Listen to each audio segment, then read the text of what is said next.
Welcome to the Coroner's Report, Episode 5, Part 2. Darla Harper and Pam Page, when the cousins went missing. Before we begin, please remember this is a true crime podcast with adult themes. Please remember to like and follow us on all social media platforms. All suspects or persons of interest mentioned are considered innocent until proven guilty in a court of law. Please rise. The Court of the 16th Division, 6th Circuit is now in session. The Honorable Morgan E. Welch presiding. The court will come to order.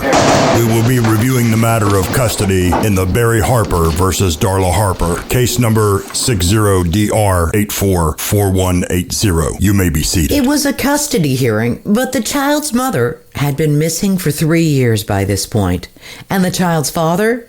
Well, he was the main suspect. And he had a few issues. I was fired from Southwestern Bell a couple weeks ago because of my drug problem. Mr. Harper, can you please tell the court when was the last time you used cocaine?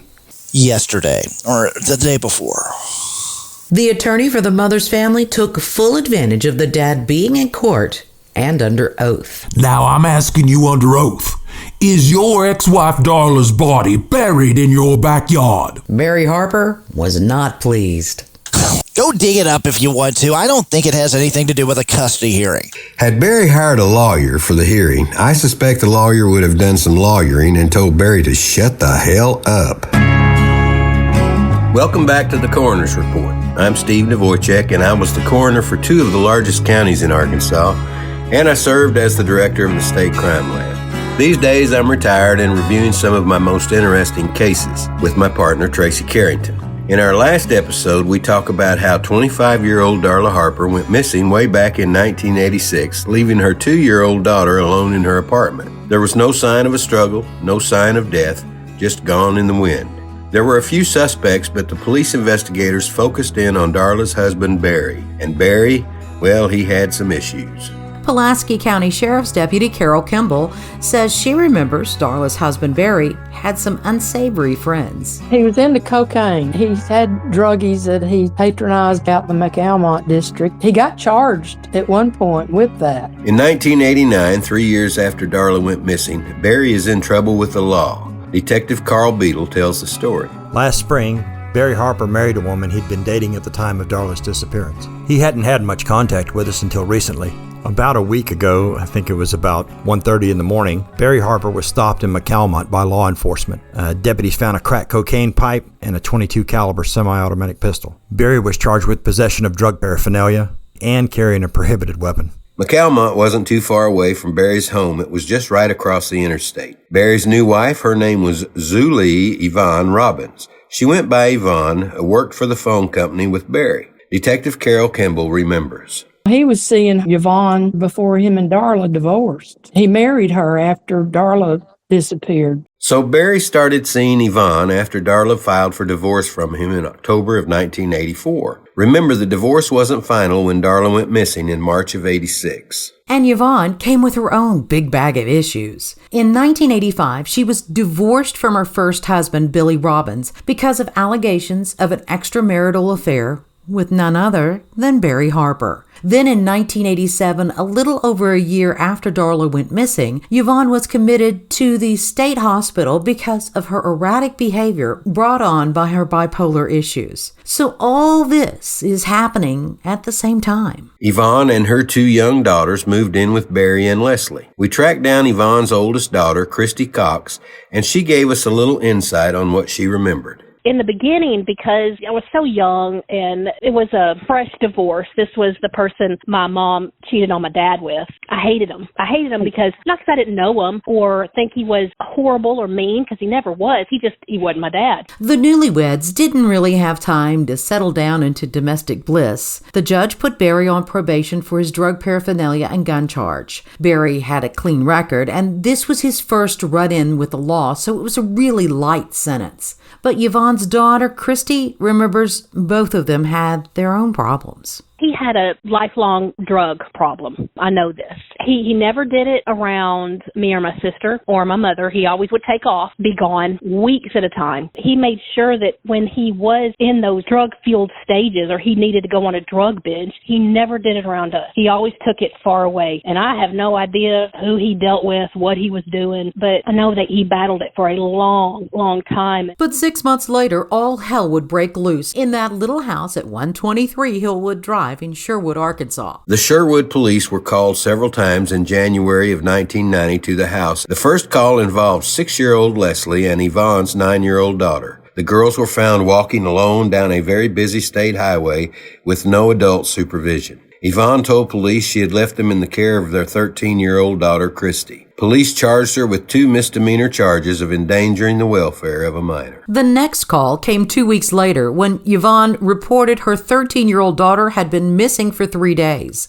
Somehow, the missing girl was quickly found before police arrived. Nothing made sense, but obviously these kids were in danger. Christy Cox, Yvonne's oldest daughter, remembers how manic her mother had become. It was when I was in junior high and I left. I left to stay with a friend because I just couldn't be around it. I don't remember what the paper said, but I knew that it was in the paper. You know, all my teachers saw it. Leslie's grandmother, Mel Nixon, was concerned. She called the police to do a welfare check on her granddaughter when she heard Yvonne screaming at Leslie during a telephone call. The police came, but Yvonne wasn't charged. A few weeks later, after Yvonne missed court, the police went to the home to serve her with a contempt of court warrant over those 2 misdemeanor charges for endangering the welfare of a minor, stemming from the incident earlier involving the 2 girls walking down the highway unsupervised. The police report was bizarre, to say the least. Yvonne Harper seemed very confused and disoriented. Harper stated that her home, her couch, and her 6-year-old stepdaughter Leslie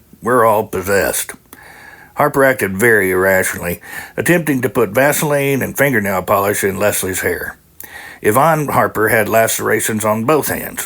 When asked about their origin, she said she cut herself with glass. Yvonne's older daughter, Christy Cox, remembers the scene well. I knew that Leslie was found with blood on her. She was so little. We never talked about it, so something went on. In the police report, Yvonne stated, I always cut myself when I'm confused or scared. I have a weakness for glass. 27-year-old Julie Frame, who was a neighbor, told the police she saw Harper trying to force Leslie into an abandoned truck in the backyard, screaming, I will kill you if you ever do that again. Mac Norton was a good attorney and asked Barry Harper the question during a child custody hearing. Now I'm asking you under oath. Is your ex-wife Darla's body buried in your backyard? Barry was not pleased. Go dig it up if you want to. I don't think it has anything to do with a custody hearing. Like I said, why don't you dig the yard up? This has nothing to do with a child custody hearing. Barry wasn't happy with being questioned about his wife's disappearance. Kimball doesn't think it would have been that difficult for Barry to get rid of Darla's body. Barry worked for Southwestern Bell. He worked on a crew where they had access to backhoes and tractors and all kinds of equipment. Barry claimed he didn't know about Yvonne's incriminating statement, but he did admit to having a cocaine problem and depression and stated he had gotten treatment 3 different times in the past year for his drug abuse issue. That wasn't his only problem. I was fired from Southwestern Bell a couple weeks ago because of my drug problem.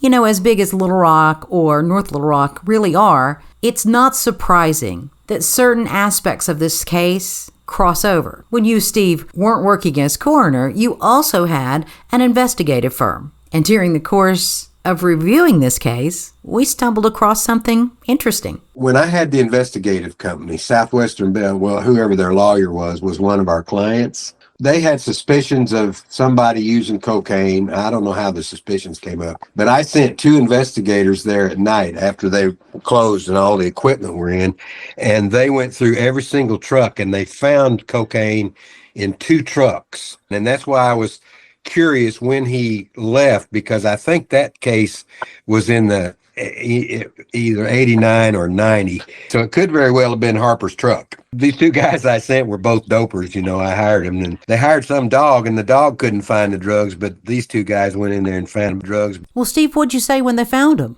2 hours? Shit, you guys stay there 4 more hours. We got to get at least 6 hours in on this. It's all about those billable hours. When asked in court when the last time he used cocaine, Barry said, Yesterday, or the day before. When asked under oath where he was when the police found his wife, Yvonne, in an impaired mental state, Barry said, Hanging out here and there. Had Barry hired a lawyer for the hearing, I suspect the lawyer would have done some lawyering and told Barry to shut the hell up. I believe you're correct. Detective Kimball said Barry just seemed uninterested in finding Darla. He would never call to see where the investigation was. He didn't have any questions. It was just kind of like, well, y'all find her. Good luck. It sounds like that was enough for the judge.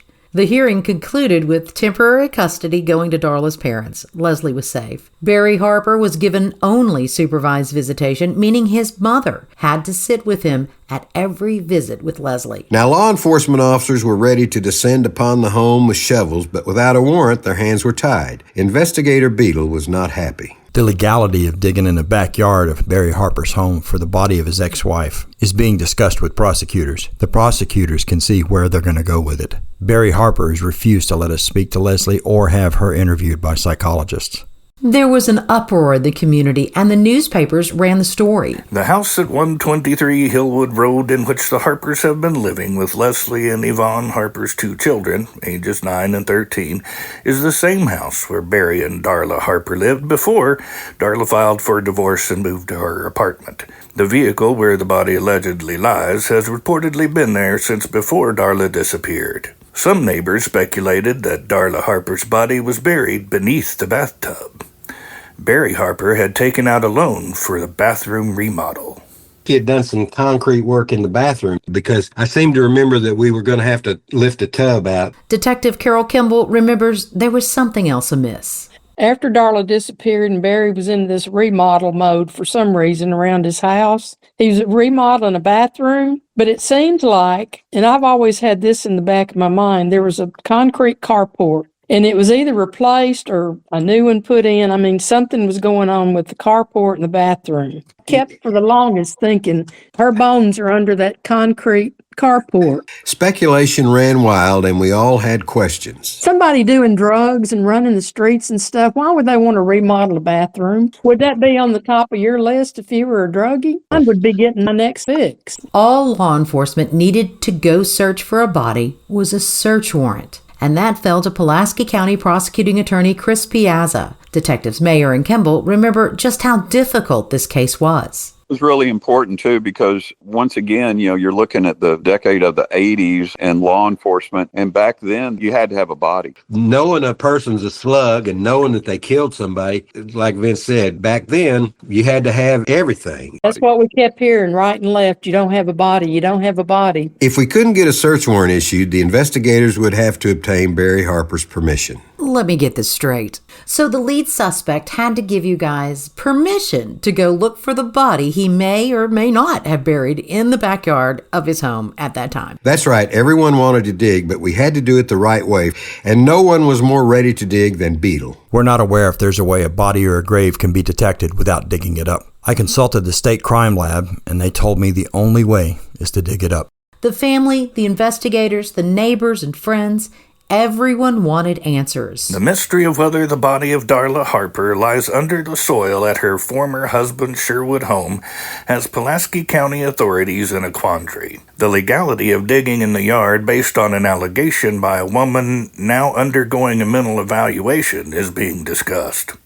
Beadle began researching what science could do when he reached out to the state geologist, and they came up with this plan to dig a series of holes on a grid using an auger, hoping that they might hit something of interest. The main area of interest was the old truck in the backyard. It had been sitting there for a long time. Darla's mother, Mel Nixon, remembered Barry had bought that old truck for spare parts when they were first married. Darla hated the truck and thought it was an eyesore. It had been 4 long years since she went missing, and everyone was frustrated. Darla's mother told the press if the case were solved, it would be like a fresh death all over, but at least they could put it behind them. She said she'd always grieve for Darla, but there wouldn't be that unknown factor, that not knowing part. To me, that would be the worst part. never knowing what happened to my child. We had circumstantial evidence, but we didn't have a damn body, and that made solving murders in the 90s almost impossible. Detective Carol Kimball certainly believed Barry had plenty of motive. He admittedly he'd been seeing before they divorced, so you've got that. You've got child custody, you've got the money, the $50,000, and then you've got the $100,000 life insurance, and you're feuding and fighting. But the legal system moves awfully slowly. So while everyone was waiting to see if a search warrant would be issued, Barry Harper, well, he was back in court. The hearing concerned a probation revocation charge against Harper. Remember, Harper was arrested in Pulaski County on charges of possession of drug paraphernalia and carrying a weapon. Judge Milas, the Hammer, Hale, fined him and placed him on probation. Barry was a bad boy and apparently didn't check in with his probation officer. Barry didn't stop there. He just kept on digging that hole for himself. I think he might have been good at digging holes, really deep holes. I've been in drug rehab a few times, and my wife had a nervous breakdown, and she's mentally ill. Someone told me not to worry about it, and they would get in touch with me about probation or the unpaid fine. You didn't play in Judge Hale's court. He sentenced Harper to at least 1 year in jail and told the officers to take him away. That had to be a shock to Barry Harper. Because remember, before all of this craziness went on, Barry had no criminal record. Barry was just a guy working for the phone company with a wife and child. Old Judge Miles now, he didn't give slaps or pimp slaps or anything like that. He slammed the hammer down on people. He was a hell of a good judge. When folks were really wondering if we would ever have access to dig for Darla's remains, and just minutes before Barry Harper was to be sentenced to a year in jail on his probation revocation charge, he caved and gave consent to the sheriff's department to allow them to search his backyard for his former wife's body at the home at 123 Hillwood Drive in Sherwood. Detective Kimball found Barry's behavior really strange. He was surly. I guess that's about the best word I can use. It's like he was bothered that he had to be involved. That, once he told us everything that he wanted to tell us, we should be through with him. It just seems like it was just all about Barry and, I'm innocent and y'all leave me alone and, go dig in my yard if you want to. I don't care. Either he really didn't help his own case or he was innocent. Nope. He sure didn't even help in his own case. And if that boy was innocent, he damn sure would have been out there working hard and doing everything he could. But I think he was more interested in just getting on with his life, sucking cocaine up his nose, and doing whatever else he did for pleasure. Detective Carl Beadle finally had a win. I talked to Harper right before his court hearing, and he gave us permission to do whatever we had to do. It was March 7th, 1990, almost 4 years to the day that Darla went missing. We were hopeful we would solve the mystery. The normal procedure for searching for bodies at that time was to use a methane gas detector because a decomposing body gives off methane gas. That's why that you can find them in house fires, because they have a little bit of a blue flame to them. We didn't expect to bring in a lot of guys with shovels or heavy equipment or anything like that. There was a lot of variables to consider. Methane gas is detectable, but it depends on how deep the body is buried and the temperature of the soil. Dr. Cheryl Pushkarich, a forensic anthropologist, was on my staff at the coroner's office. She examined the lay of the land, looking for any changes in the soil and foliage to determine the best place to start. Some of the best were out there digging. Basically, what I remember about the Darla Harper case is that it was when I swore in Dr. Pushkarich as a deputy coroner. She was a trained forensic anthropologist. One of the things that I tried to do while I was the coroner was surround myself with people that were smarter than me and then listen to them. And hell, she had trained with Dr. Bill Bass at what's now known as the Body Farm over in Tennessee. She was willing and ready to help and assist us. So it was a very professionally done dig that we did underneath Barry's house and in the backyard. Detective Beadle was hopeful. Arkla Gas Company will be on site and taking readings for methane gas. We have another expert who will bore holes in the ground to take soil samples, looking to see if the ground has been disturbed in any way. The weather really hampered our effort. Officials said methane was detected under the old truck in the backyard. The vehicle had been there so long that a tree 4 inches in diameter had grown between the truck body and the bumper. Detective Vince Mayer said even if a body had been moved, that methane could have been detected. I had always had a feeling that he moved her body. I remember we got some lead of that where they had thought they had seen someone, digging a grave or they had located an area that looked like someone had buried something, and we checked all that out. But him being so familiar with that area, the trend that we were seeing was that these people would commit these murders, and instead of just dumping the body, they had already dug a grave somewhere in some rural, remote area, made a point of just putting the body there and covering it up, never to be found again. And that's kind of what I always thought happened to her, was that at some point she might have been on his property, or he had planned for that and he moved her someplace else, or maybe just the opposite. Maybe he had buried her in one location and then thought, well, looks like they're going to be doing some development over there. I better move her, and maybe moved her out to his property because he had over an acre or something like that. The way that scene was at her house when we did that dig, there were some holes around there. She may have been in there. Then he moved her as the heat came on. Sheriff's detectives, coroners, and a forensic anthropologist said the gas near the old vehicle could have come from recently burned trash and dug instead under the house where they weren't bothered by cold, steady rain and where they found a grave-like impression. Several layers of garbage bags and dirt were found 20 inches down, along with a bone fragment. The prosecuting attorney made an announcement stating nothing of interest was really found except for that one piece of material that might be bone and was about the size of a thumbnail. He believed the plastic material was from construction materials dating back to when the house was built. Jim Clark was the acting crime lab director. The plastic wrap material found about 20 inches under the Harper home in a 3-inch hole weighed about 55 pounds. We know that 50 pounds of it was just mud. The other parts are some plastic sheets, assorted pieces of gravel, broken glass, a 22-inch piece of cord, a part of a mop string, and some grass. We did not find any bone, hair, teeth, or tissue in the material. A single hair found in the mud by the coroner's office has not yet been turned in to the crime laboratory, but it will be analyzed when it is turned in. I remember, and I was quoted in the paper. See, when I was under the house, I do remember smelling a strange chemical odor, sort of like battery acid that we found in that mud. They ran the mud sample at the crime lab through a mass spectrometer. And nothing was found. Mel Nixon, Darla's mother, said they were so sure they were going to find her body. She was hoping the dig would be the end of it. We were all frustrated. The weather was awful, and we all felt like the job just wasn't finished. Pulaski County Prosecuting Attorney Chris Piazza had this to say. We did the best we could to try to satisfy our curiosity and that of the parents. The information was not strong enough to issue a search warrant. We operated on consent to satisfy the investigators and the parents' curiosity.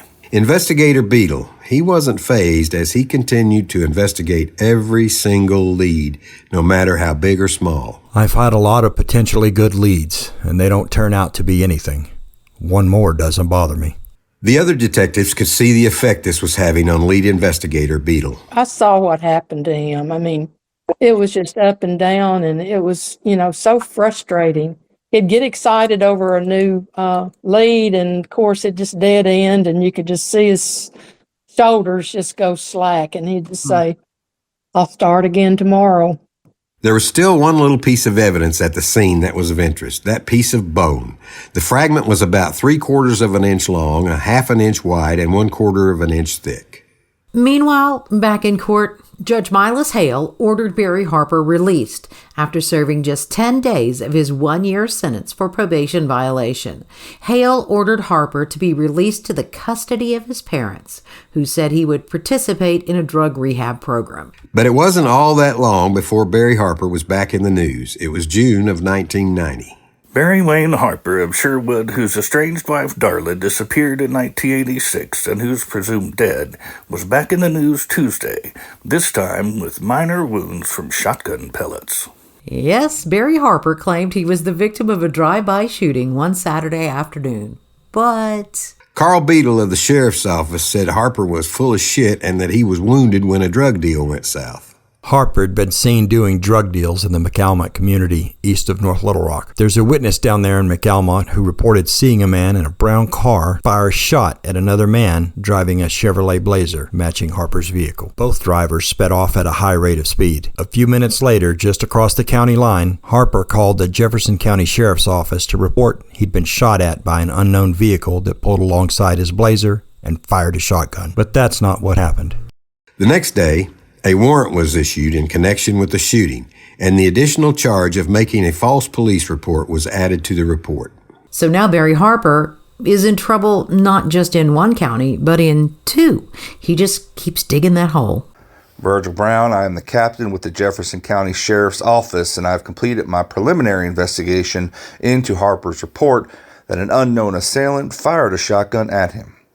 He told us that he was hit on the left side of the face and the left shoulder with the shotgun fired from a car that drove up beside him. He says he didn't know the shooter or the reason for the shooting. It was determined through investigation that the shooting did not occur in our jurisdiction, and we have referred the case back to Pulaski County. Barry was charged with a misdemeanor of filing a false report, and a warrant for his arrest was issued stemming from his failure to report to his probation officer after he was released again from drug rehab.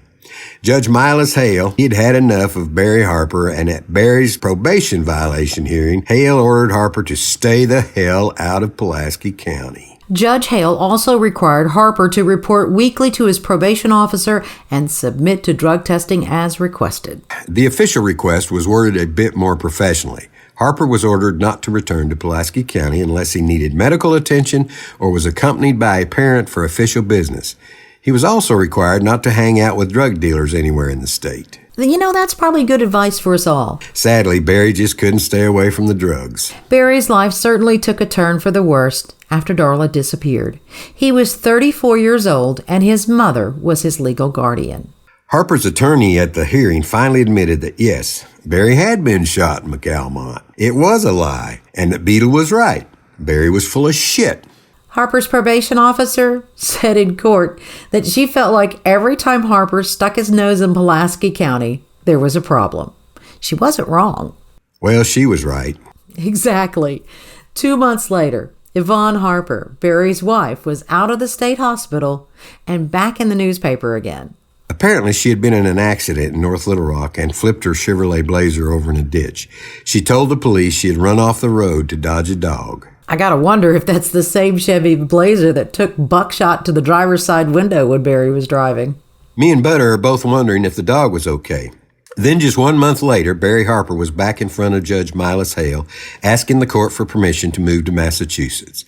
Harper's probation officer didn't seem to like that idea much. She told the judge the alleged job offer came in from Massachusetts and was handwritten on notebook paper, and it didn't appear to be very professional.